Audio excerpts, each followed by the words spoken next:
What's up, everyone? Welcome to the Franchise Empire newsletter. And today we got some good stuff to go over with you guys. As you can see here, we have a rare resale that shows $329,000 of seller discretionary earnings. We'll talk about specifically what that means if you're not familiar with that phrase. We also touch on ServPro, which is a giant franchise. We'll talk about that. But anyways, if you're new here, my name is Tarek Johnson. I'm the CEO and founder of Franchise Empire, and I'm here with our head of brokerage, Mark Magerman. What's up, Mark? What's up, Tarek? Always great. I know we're always so busy, so I know I get at least 45 minutes with you every week. Just kidding. I know we spend more time, but I always look forward to these opportunities to chat about brands. Yeah, the newsletters are fun, and we're coming in cold today because we usually meet right before this, and we haven't. But I think we'll be able to pull it off. I do. I'm optimistic. Yeah, I think so too. And the other thing is, we always talk about it. Even if we screwed up, who's going to know? yeah, right. All right, guys. Well, we're going to dive into the resale first, but real quick before we do. Okay, let's jump into it. By the way, if you do not get these, we send this whole shebang out in an email every Sunday morning. So if you don't get it, you can go to franchiseempire.com/newsletter at the bottom of the screen. And I'm copy and pasting the we put the newsletter on our blog after we release it, so you can go check it out there and follow along. But you definitely want to get these on Sunday mornings. All right, so let's dive in. This resale, this one is in Springfield, Illinois, and it's a home improvement business. The asking price is $2.15 million. That excludes the property because the franchisee does also own the property that the business operates out of. Their 2024 gross sales, according to them, was $3.38 million. The owner's retiring, and they have 12 full-time employees, including the owner. So our take, I'm curious, Mark, when you hear those things, I know it's not the most information to go off of. I don't even know if I told you or if you saw what specific brand this was. But what thoughts come to mind? So a couple things. First of all, I was going to say UGG when you showed me the location. Illinois, New York, California, Virginia. Some of these states are hard to do business with. They have a lot of guidelines for franchising. So, but the good news is this is already an approved franchise. So sometimes it's better to go after resales in some of these deferred states that are difficult. So the first thing I thought of is, hey, that's a great opportunity to get into the Illinois marketplace with a really good resale. And then the other thing is if they're not talking about, I don't see here, they're talking about what the seller's discretionary earnings are, but 12 full-time employees, including the owner, is interesting because that means the owner has a full-time role. So that means whoever's going to buy that business, you either have to replace that owner or do that job yourself. So that's a little tricky. And again, keeping in mind that the $2.15 million asking price that excludes the property certainly sounds like there'll be a rent component on top of that, right? Because you're gonna have to pay the owner, so that's gonna cut into a little bit of your earnings. Yeah, that's a really, really good point. Your cash flow is going to be much different now, not being the owner of the property, and depending upon how much you're paying rent to the owner. And you got to replace that owner's job. So if the owner, was working and not paying himself or herself, then that's another cost you're going to have to absorb, unless the owner who's going to buy this business is going to do that job for free. Yeah. Well, the business has been around. I just pulled up the actual information that we got. It looks like the person, I don't know if they sent it to you separately, Mark, but they sent it to me and Kelly, which is weird. Sometimes some of these franchisors are a little inconsistent with the way that they send out information. Well, again, Affording it. everyone likes to send things to you, Tarek. You're the big guy you're at the top of the totem pole, right? So you get everything. I just defer to you. I'm like, I'm not the decision maker here. That's Mark. Things slide downhill, so you pass it on to me, and I take it. I take the scraps that come my way. I'm happy with that. Oh, that's funny. So yeah, by the way, guys, don't reach out to me. Reach out to Mark. Because most of the time I don't even know. Mark's the one that leads the team. He's on top of everything with the brands. Like you're not asking the expert if you're asking me. No, Mark but is the expert on the brands. If you go to Tarek, you're going to a much nicer person than if you come to me. That's for sure. It depends on the day. I guess. Depends on the day. All right, so this business was established in 1998. Wow. 98. So it's been operating for 27 years, and the owner's now retiring. And it says their gross profit margins are 50%, by the way. So that's some interesting stats overall.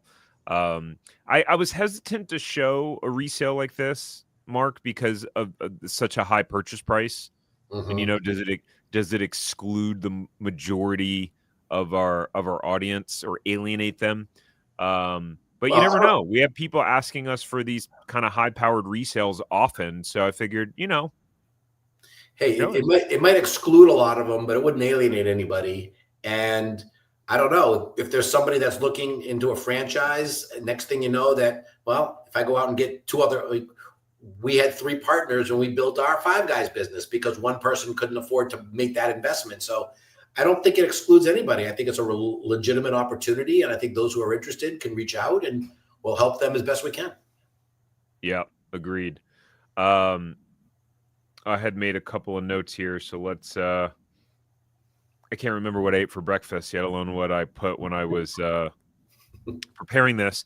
So I just said rare opportunity to buy a business producing multiple 6 figures of seller discretionary earnings, which is true. I mean, good luck finding that. And by the way, seller discretionary earnings too. I don't know that I actually defined it, but it's basically adding back any financial benefit that the owner gets from the business on top of the profits, essentially.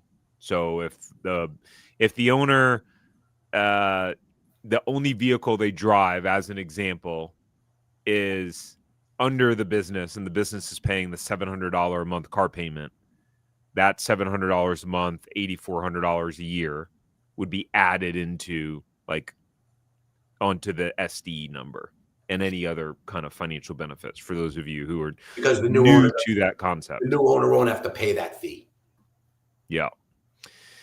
And this is for an owner-operator, not someone looking for an absentee business. One of the things they had listed in the description of this resale, by the way, and this business has been operating for 27 years, ladies and gentlemen. And it clearly says the business has been consistently profitable, averaging net profits of 11.6% over the last 10 years. And that's after profit sharing with employees. That's a true after profit sharing with employees. Number. That's fantastic. That's a true net number. Yeah. And we have built a good team who take ownership and has allowed us owners to be away from the business for almost 40 days this year, excluding holidays. And we're only in September. Our work week is typically 45 to 50 hours a week, so our involvement in the day-to-day operations is quite manageable compared to many small business owners. That's very interesting. So I love it. They work hard, they play hard. What I'm hearing is when they're in town, they're working and they're grinding on their business, but they also, have taken over a month off 9 months through the year. Yeah, so you can ask yourself, if you don't want to take as much time off, and by you put that much more that effort back into the business, maybe there's an opportunity to grow it even further. Again, these people have been running it for 27 years. Certainly, they've earned the right to take time off. I would say if you buy this business tomorrow, you haven't earned any time off. So you're going to work here, off the first year or so. So maybe you can even improve on those numbers because you'll have to, because some of the costs that the current owner has, that he's not spending, you will have. So it's going to change the dynamics a little bit around. Yeah, 100%. 100%. Great. So guys, hey, if you're in the Illinois market and you're, looking for an opportunity and you like the idea of taking over, buying an existing franchise already up and running, then reach out. You go to franchiseempire.com/resales. And if you are qualified, meaning overall financially qualified and just serious about being a full-time owner, then we can get you this whole sheet of details that we have around this business that we haven't covered all of it. And we can get you connected to the seller and the franchisor. Now, if you're not in that area and you're just thinking, hey, I'd like to find out what resales are available in my market, we have a list of over 100 of them throughout the United States and Canada. So you can go to the link, schedule a call, free call with our team, and see if anything is available. I guess I have one more comment if I could, Tarek. And again, yes, sir. I like to play the role of wet blanket on these resales, but lots of people are interested in all these resales. There's going to be a large group of people who think this resale is for them. So the seller's going to go through a lot of tire kicking for people who say they're qualified. Do yourself a favor. Make sure you are qualified. Get some lender, get a bank, get a financial institution to pre-approve you to buy a business of that kind if you think you are. If you're not, get your partnership group together. Because again, you'll go right to the top of the list if you say you're interested and then say, here's my approval letter from the bank. All of a sudden, you're a very credible buyer and you will move to the top. If you don't have that, it's mostly just an effort in futility because they're going to go to the person or people or group that they've got the highest likelihood of getting that business sold. Yep, 100%. Great point. And for those of you who think, I don't really know who to go to for that, what lender do you guys have any recommendations or referrals? The answer is yes. And the best way to go about that is you can email, sorry, Mark, I'm going to put you on blast. You can email Mark, MARC, at franchiseempire.com if you need an introduction to a lender. Whether you plan to work with us or not, actually, we're happy to get you connected. We have relationships with a variety of funding partners that our clients have used. I know, these days it's hard to know who to trust, who has good service, etc. We get, the feedback consistently from our clients. So MARC at franchiseempire.com. Yes. And we work with lenders who pretty much exclusively work and try to fund franchises. So they're very, very good at helping our candidates get across the finish line. If the candidate's qualified. If you're qualified. Yeah. You cannot get blood out of a rock. Yeah, if your credit score is like 575 and you're like, hey, they weren't able to get me funded, like nobody can get your partner who's got a credit score of 750 to sign up and put that name on the application. How about that? That's right. All right, it's time to do our weekly celebration of a new franchise owner through Franchise Empire. Let's see, was George one of yours, or was that one of your teams? No, he was. George and I had a very intimate relationship moving forward, professionally, business experience, that is. Yes. Oh, fantastic. All right, cool. Yeah, tell us about the journey of working with George. George is out in the New Jersey area, and he's I'm not afraid to say my age, which means older. And he's kind of been in business before, and he was looking for something to do with his new partner in life. And she was, she has a lot of business acumen as well. And so we went through the process, and I'll tell you, George was very cynical, I would say, upon it being introduced. He heard about franchising, but was very, very cynical, which we love, Tarek, right? We love the cynics who come to us, because at the end of the day, we don't really end up talking people into anything. We just try to explain to them what the benefits are. And it turned out that even though he was in the print and promotional industry, he was really interested in the home service category, which a lot of people are. So we ultimately went back and forth, and we actually looked at brands for a couple different times. We finally found one that resonated. I know we're not using the name of the brands on these calls, correct? So I won't tell you the name of the call, but we do. Yeah, we did. Did you say? Okay, you did. So it led him to Pink's Window Services, which is one of the Resi brands. We love Resi brands. We placed many of our candidates there. He found Pink's. His partner, I think her name was Lori, if I remember right, it was George and Lori. She loved it. They had a ton of questions. This was a really good example of them asking so many questions and feeling like, that they were never going to get the answers they wanted.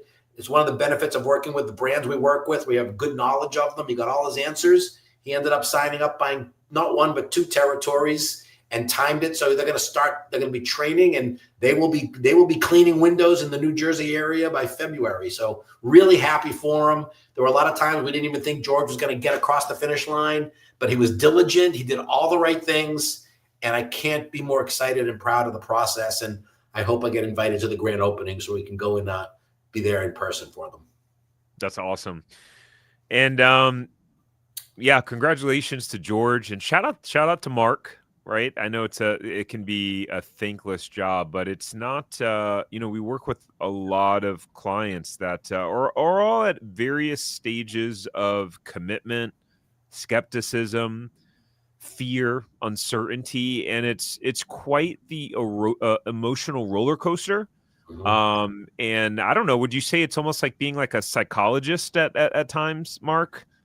Yeah, I mean, I'm not nearly as smart as a psychologist, but I would say, yeah, there's a lot of that because, again, our role, Tarek, as you know, as in the broker role, is you can't get somebody interested in franchising. We can take someone who's got a seed of an interest, and then we can kind of fertilize and water that interest and help guide them. So yeah, there's a lot of that. And again, it's a really, as a broker or as a consultant, whatever you want to say, we're there to help them in a lot of things. Sometimes they're going through the process and then they have a personal setback that you just have to deal with, right? And you can't be foolish enough to say, yeah, you know what, Tarek, I'm sorry that you lost your best friend, but are you going to keep the meeting tomorrow with the franchisor? Because you have to have some sensitivity. So yeah, I think I think that's a good example of being kind of like a psychologist in terms of understanding what's important to your candidate and making sure you're only addressing what they need and what they've asked for. So, yeah, I think that's a good comparison.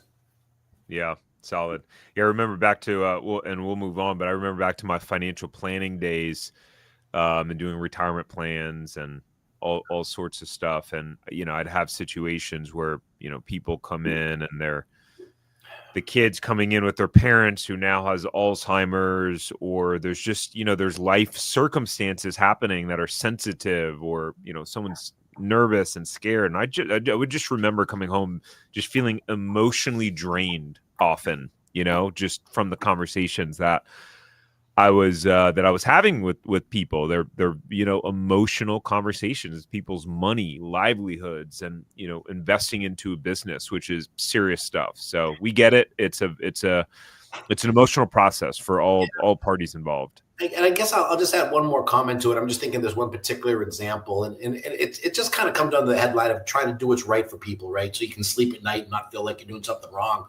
But we had a candidate several months ago, and they were interested, and all of a sudden they had a horrible situation. Their significant other was sick and was going through cancer treatments, and they just had to back out of the process. And all we said is, of course, that's your highest priority. Gosh, is there anything I can do to help you?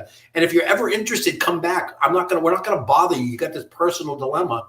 Well, they reached out to me a couple of weeks ago. Great news is that his spouse is in remission. She's doing great, and they want to look at franchising opportunities. So if you treat people the right way, they'll always come back and find you. So it's kind of what we do here at Franchise Empire. It's our overreaching philosophy is just treat people with the respect that you'd want them to treat you with. And if you treat people well, it usually benefits you a lot of different ways.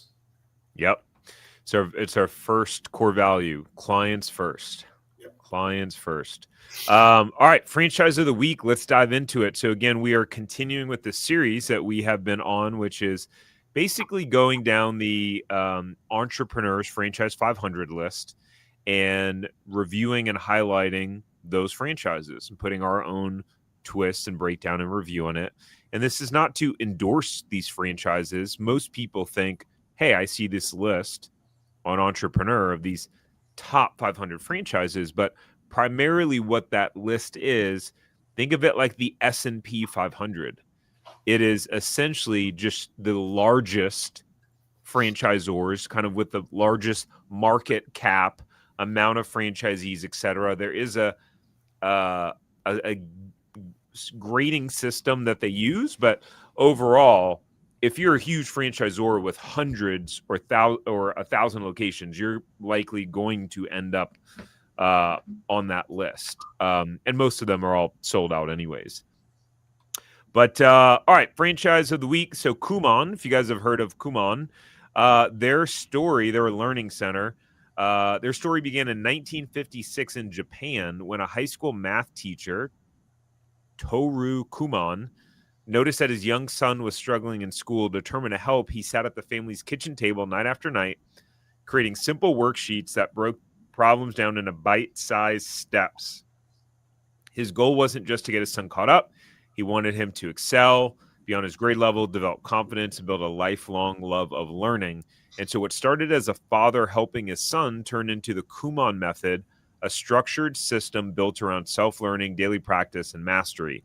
And Kumon wasn't about cramming before test. It was about building skills step by step so kids could learn independently at their own pace. And by the 1970s, the method spread quickly through word of mouth, catching the attention of parents and educators. And they expanded beyond Japan into North America. And parents immediately saw the difference. Their children weren't just passing math and reading. They were gaining discipline, focus, and confidence. Before we move on, I think that's very interesting. Did you know that it started in Japan, Mark, that it didn't start in the U.S.? I think I did, although I didn't know any of the stories behind it. But I think I remember someone telling me that Kumon was the name of the founder, but nothing more than that. I didn't know any of the story you just shared. By the way, guys, if I know it's hard to tell through these videos that we do, but Mark is the king of trivia and random facts.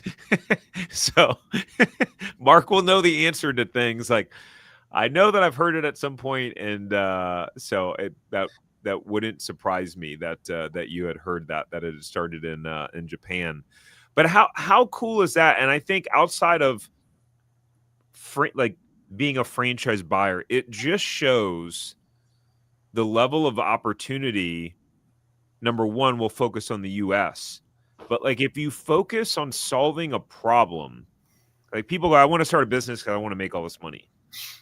But if you just focus on solving a problem and being really good at solving that problem, then a lot of times the rest can kind of figure itself out, or the pieces will fall into place. And clearly they started growing because these kids were actually getting results, right? Like they were actually experiencing a difference. So it just shows the power of it. I think, at some point more and more, Mark, and here at Franchise Empire, I think, our next vertical will wind up being working more and more with businesses that want to become franchisors. Sure.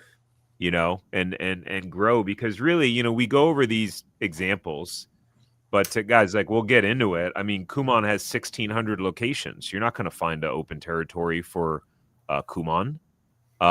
So really, it's like, what's the future, in franchising? What's the future brand, right? Yeah, and again, more and more now, the future, you got a lot of really smart people.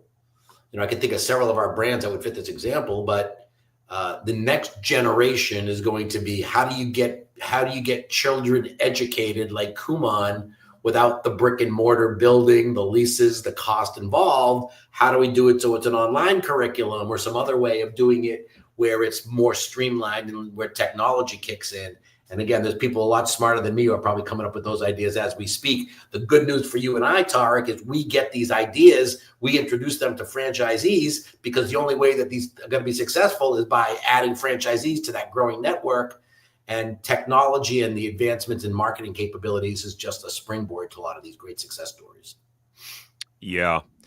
I really believe, franchising is already, massive part of the fabric of our economy. I mean, over 800,000 franchise establishments, in the U.S.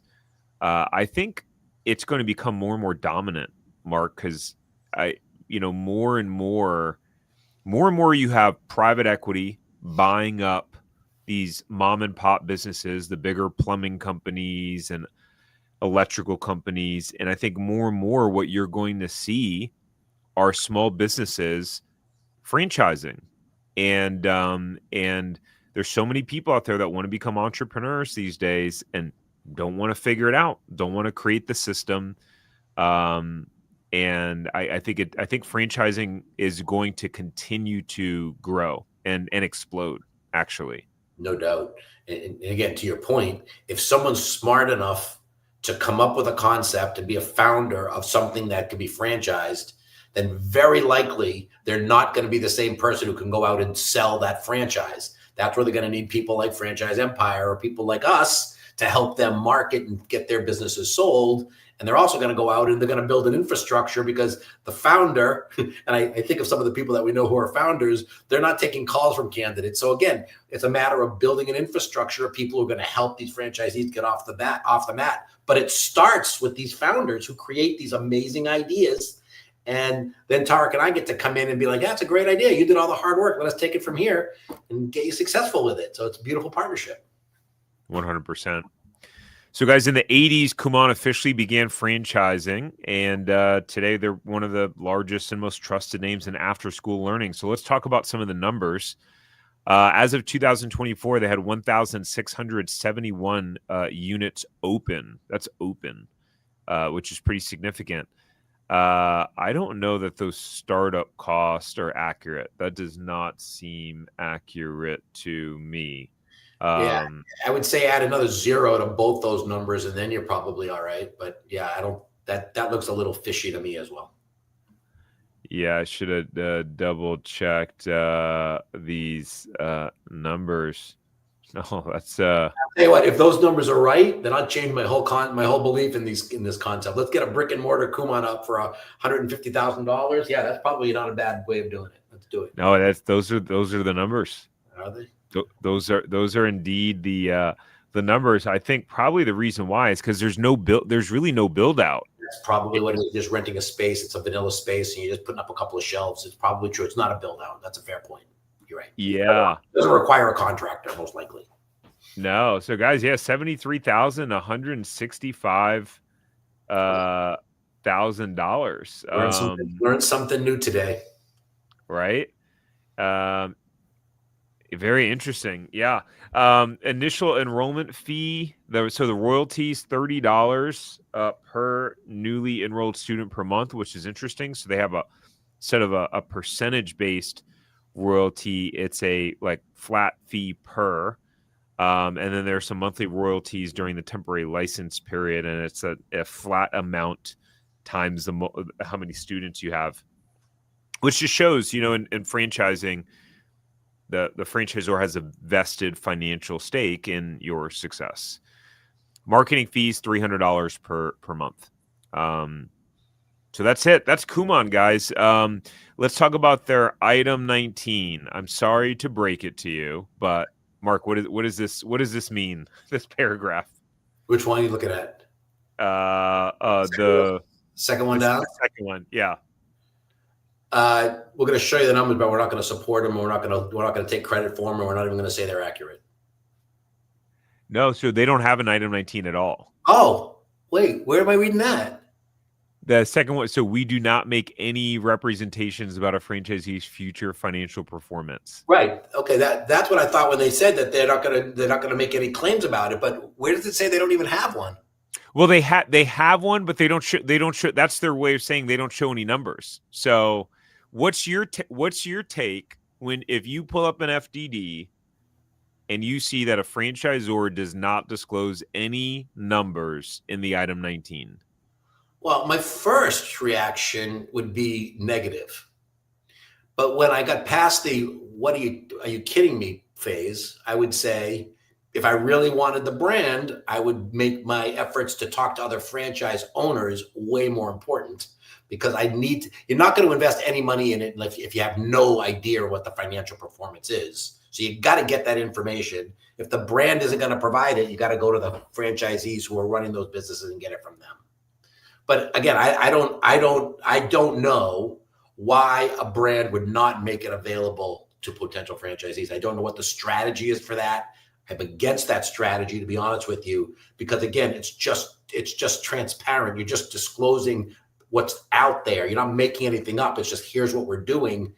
And I don't know, Tarek, how many people do we get who come to Franchise Empire who are going to go invest in a franchise and not know about the financial side of it, the performance? So that's a little scary for me, honestly. Yeah, well, that was a very well-rounded and fair answer. My take is that overall, my background's financial planning, right? Got my investment licenses, right? And one of the core ways of presenting investment options was to look back at historical returns. Of course, past performance is not an indication of future performance, but it's helpful to know where what the investment has produced. So if you're in the business of people investing into your idea to support themselves and their family, why wouldn't you want to show the results and what the opportunity is overall? I think it's crazy. Clearly, it's worked out for them, but they could have had times where they did show numbers, because guys, every year franchisors have to refile their FDD. So I haven't pulled up their previous franchise disclosure documents, but from my knowledge of looking into some of these other concepts, they don't produce a lot of revenue. But at the end of the day, I mean, if it's only 75, if you wind up being 75, 100 grand to get open, you really don't need, a lot, depending upon what your ongoing monthly costs are. I mean, at that point, really your biggest cost is rent, and then a little bit on some on labor. On labor. It does say, however, on the third sentence down, if you are purchasing an existing outlet, however, we may provide you with the actual records of that outlet. So that says that they may give you that piece of information. So I guess that's important. And again, I don't know if you were looking at, it's going to be hard to get anything in this area because of all the ones that are sold out. But if you're looking at resales, again, to me, if I was going to be interested in resales, I don't think I'd be looking at one. I'd be looking at a cluster. I'd be looking at a market. I'd be looking at a region. But again, the economies to scale are going to be greater the more units you have. So interesting. I don't think there's too many brands that jump out to me that we talk to on a regular basis that make no financial representations. You got to be pretty bold and confident in your process, I think, if that's the case. Yeah, 100%. Although I did one time when I went to a car rally a few months ago, I met a guy and he had a newer Ferrari, a quite expensive one. And turned out for the last 25 years, he owns like 25 or 30 learning centers. I forget exactly which brand. It's a franchise. Darn, I don't have. I need to get his information so I can have him on the podcast. I feel like that would be a good interview.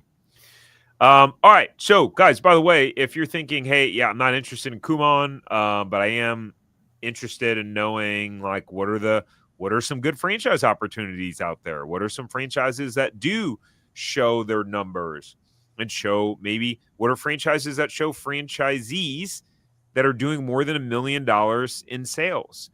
If you want to know that sort of information and find out, hey, are they available in my area, the area that I would want to open in, then you can go to franchiseempire.com/check territory.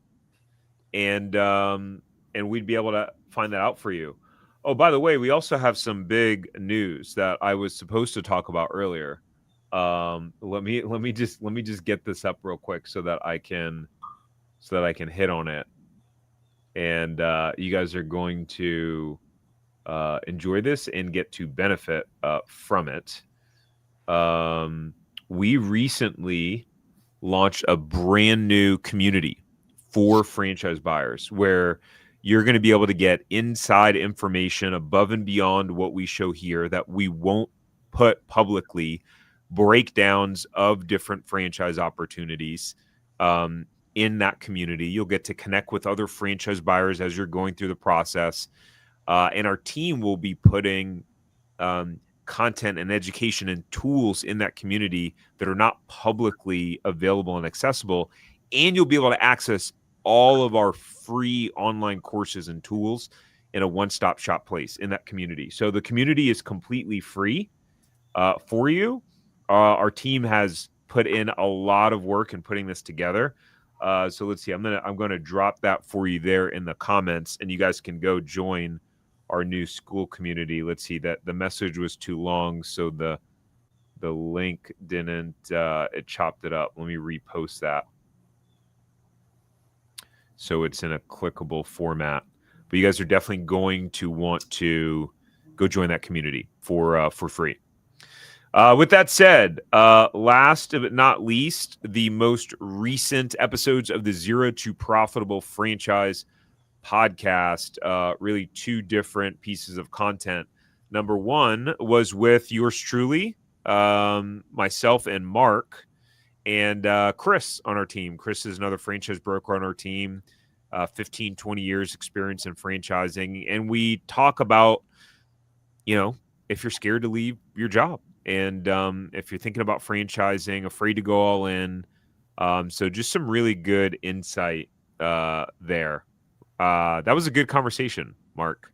It really was. And the great opportunity about it is actually we got to listen to Chris. Was quite experienced. We got a lot of great information on Chris's success and what makes him so successful in this. So I think it'd be a good listen for you guys. Yeah, 100%. So the good news is you can consume it in whatever manner that you like, either video. You can watch it on YouTube on our Franchise Empire channel, or you can listen to it in a podcast manner. We have it uploaded on the podcast platforms. And then the second video that we had go live was a breakdown of ServPro. They have 2,300 franchise locations, which is wild to think about. Another one with no earnings disclosures. Crazy. That's shocking. You can watch that breakdown on YouTube. That's a pretty short video. Or again, you can listen to it on podcast platforms. Mark, anything on your mind that you want to leave people with today about buying a franchise or just overall business environment? I would just say that, when we get people on our calls for the first time, there's always this sense of they're scared. They think they're interested, but they just don't know. What I would say is if you've been thinking, if you get, in your idle time, if you can imagine yourself being entrepreneurial or running your own business, but you don't know anything about it and you're nervous and scared, all that's okay.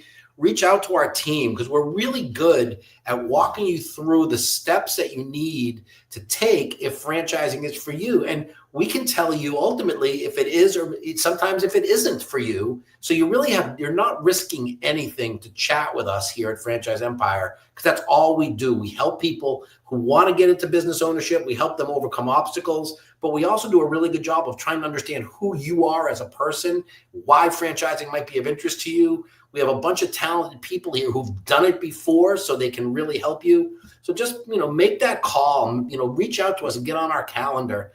Again, you're not making any commitment. You don't make really any commitment until you decide on a brand that's of interest to you. So no time like the present, I say. Yeah, 100%. And, the analogy that I use, because again, we talk about it, we're not in the business of convincing people to buy franchises. We lead with education, which is our approach, which is why we invest so much time into creating content like this and creating different PDFs and videos to help educate you, to try to get you as comfortable, as competent as possible without actually starting to engage in conversations with the brands and other franchisees. And at the end of the day, the analogy I use is if you're standing on the street corner looking at a house thinking, do I want to buy that house? Should I buy that house? Well, the only way you're going to know is if you walk into the damn house. Okay. Walk into the house, take a look around, open the doors, and maybe you go, nah, I'm not interested in this house. And that is perfectly fine. And so that's the analogy of at least getting in conversation with the franchisor because then you get to talk to them, you get to learn a little bit more under the hood about the brands, and you get to talk to other franchisees. And at the end of the day, buying a franchise is like a business marriage. So either parties can say, nope, we don't think it's a good fit. People have this kind of misconception out there that like, ooh, if I want to buy the franchise, if I give the franchisor money, they're going to take my money. No, there's people that get declined. And there's people where franchisors will say, hey, look, you missed a meeting, you were late to a meeting. Well, yeah, I was gonna say, people who come to the franchise with that attitude, they rule out right away, right? If you come in with an arrogance, it says, "I'll tell you what." Yeah. So, and again, that's a big part of it is you're trying to impress these franchisors, not the other way around, right? Because, yeah, they have to impress you, but I laughed when you said that because there's so many people who, we laughed, Tarek, when we set people up with introductions to brands. And then we get an email from the brand saying Tarek didn't show up for their first meeting with us. And I try to say to people, if that's you, if I'm the franchisor and Tarek's the franchisee and he doesn't show up for a meeting, I write a big letter on his file that says, I doubt it, because if I can't count on you to show up for a meeting as a franchisor, how am I going to count on you for following the systems and the principles that we need for you to be successful? So the worst thing you could do is become arrogant and say, this is my call to make, not yours. It's the other way around. You got to show them why you'd be a good asset, a good addition to their franchise team. Yeah. And there's two phrases that align with that. And I've started to adopt, at least Mark uses the word candidate all the time. And I've really started to shift myself to using that verbiage, because it really is the proper verbiage. And really the word candidate, you think about it, okay, you're applying for a job, you have different candidates. There are times, guys, where our candidates are going up head to head against one or two other people that are looking at the same exact brand, the same exact territory. And so at that point, there's no amount of money that you can wave at the franchisor to say, hey, that's mine. It's all about you, how you show up, your skill sets, your savviness, how you intend to run and grow and operate the business. And the franchisor is looking at you just like they'd be looking at candidates they're interviewing to see who is going to be the best fit for this territory, and do we believe is going to create the most amount of success and add the most amount of value to the overall system themselves. The second phrase is fantastic point. Yeah. The second phrase is being awarded a franchise territory. You are awarded the territory because, again, you could not be awarded the territory. A franchisor can say, hey, we've decided not to award you. We've decided to award someone else, or we just don't think we're the right brand for you. So I think those are two phrases to keep in mind. And Mark, I appreciate the fact that you say candidate all the time, because it at least over the last few months, it's definitely made me think about that, like candidate. Yeah, that's right. Yeah, that's the accurate terminology. It's so important, that point that you make, because again, some people don't get it, and it happens more often than you think, because we work with very popular brands that are popular for a reason, and because people are interested. So again, candidates sometimes are competing more often than you know with other candidates for the same territory. So that's just a true statement that happens. And we've had situations on our hand where our franchisors will call us after one or two meetings and just say, hey, Mark, thanks for sending over your candidate. They missed this meeting. They showed up for a meeting. They didn't have a personality. Just doing you and your candidate a favor. We're not going to go forward with your candidate. And that's my job to tell them that. And that happens. So it doesn't happen a lot. But again, you've got to be in this game for the right reasons. And luckily, Franchise Empire exists to help guide you through with the right reasons. Yep, 100%. Yeah, well, I'll close on this. But a couple of weeks ago, I got an email like that from a franchisor. Granted, a guy he's traveling a lot for work, barely seeing his family. Life's tough on his end, but missed one too many meetings with the franchisor. And franchisor sent me an email and said, hey, we're going to just stop the process with this individual. and in a very professional manner said it doesn't seem to be a priority for them at this moment in time, which is like what a professional way of saying it and putting it. I don't know that I would have articulated it in that manner, but that was one situation where, you know, a franchisor said, "Hey, we're gonna put this to a stop. We're not chasing anyone down here. That's not what No, we're looking for." again, I know we got to go, but it's really music to my ears again because there's 4,000 franchises in the country. We're only working with select few because we want to work with those franchises that are going to tell us that, right? We don't want to work with franchise brands that say if you can fog this mirror, we'll take you, right? So again, there's a lot of times when we're glad that these franchisors have these strict guidelines because it helps us help our candidates better. So thanks for bringing that up. It's a great. We can do a whole newsletter just on that topic, Tarek. To be honest with you. Oh yeah, 100%. Yeah, I'll add that to our next content list. That'll be a good one to dive into. No doubt. Cool guys. All right. Well, thanks for joining us. We'll see you again next Monday at 3 p.m. Eastern time. Take care. Thanks, Mark. Bye now.